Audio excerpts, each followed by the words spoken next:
Bon, l'Euro commence dans quelques jours. Elle en est où cette équipe d'Allemagne?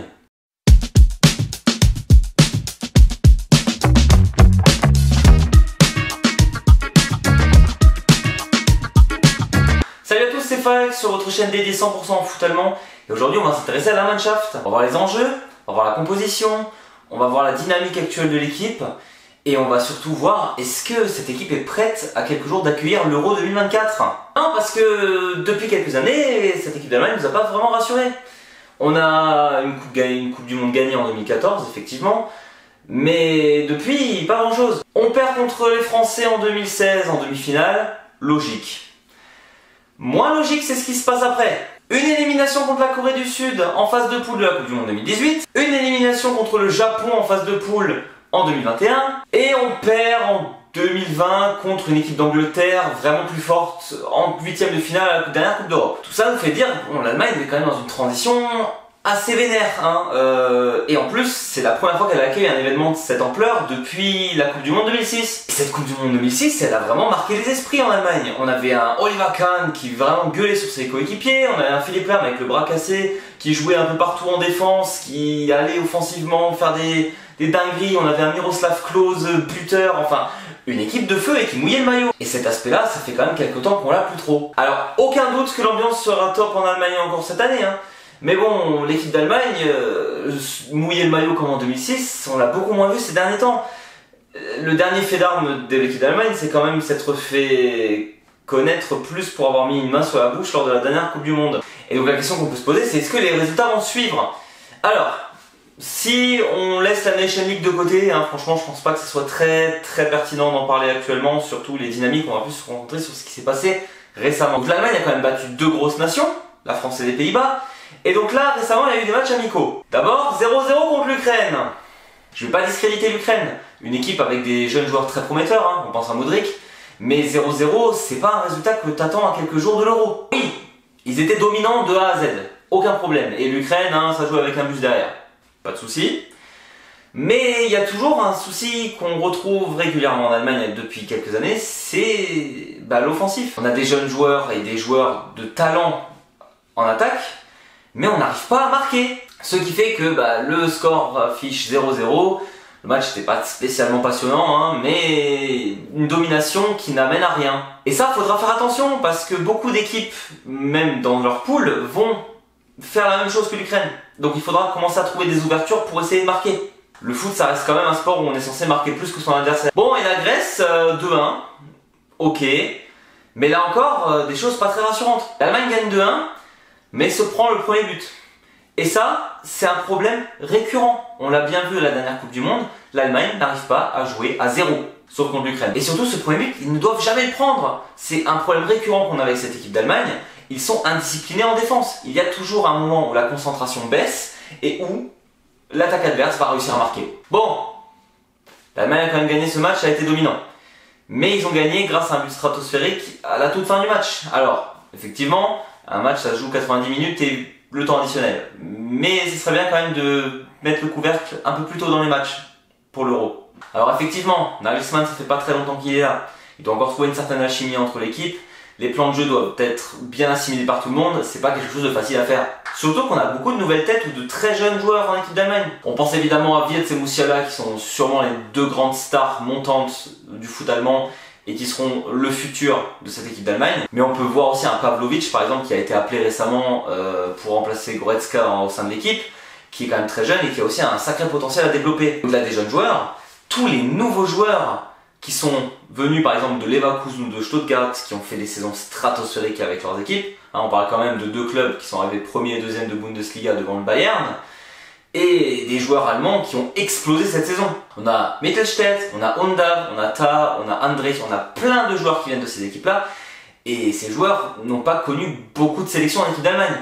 Donc il est assez normal que ça mette un peu de temps à se mettre en place. Mais c'est quelque chose que j'aime beaucoup avec cette nouvelle équipe d'Allemagne. On a beaucoup de jeunes joueurs très talentueux, on a beaucoup de nouveaux joueurs qui viennent s'intégrer à l'équipe, et surtout on a aussi encore beaucoup de vieux briscards. Quand on voit un Neuer qui est encore là, quand on voit un Thomas Müller qui fait sa dernière compétition, ou un Toni Kroos, on a une super alchimie qui va se créer. Ces joueurs ont connu beaucoup de choses, hein. Pour la plupart des anciens qui sont encore là, ils ont vécu la Coupe du Monde 2014, et ils ont vécu tous les revers qu'il y a eu après. Donc c'est super pour les jeunes joueurs d'avoir ce genre d'anciens pour pouvoir t'apprendre comment ça marche en fait, l'équipe d'Allemagne. Et je pense justement que cette alchimie, on va la retrouver dans la composition de l'équipe d'Allemagne.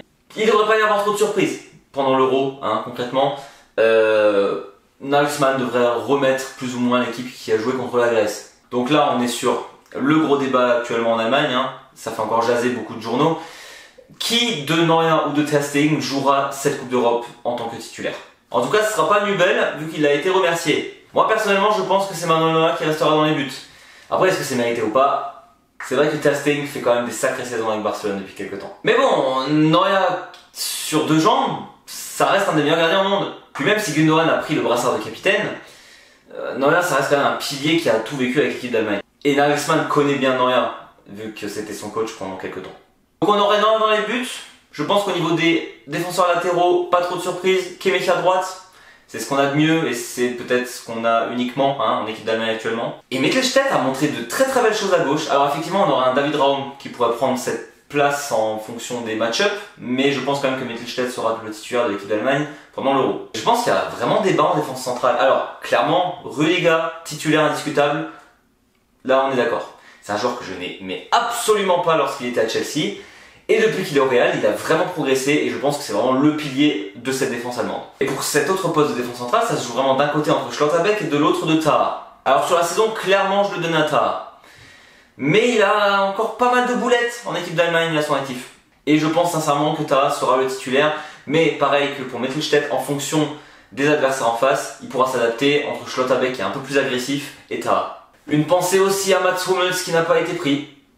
C'est un mystère. Alors en 6, c'est là où maintenant, étonnamment, on a énormément de choix en équipe d'Allemagne. Contre la Grèce, il a mis Andrich et Kroos. Alors, je pense qu'on peut se mettre d'accord assez rapidement. Kroos n'est pas revenu de sa retraite internationale pour être sur le banc.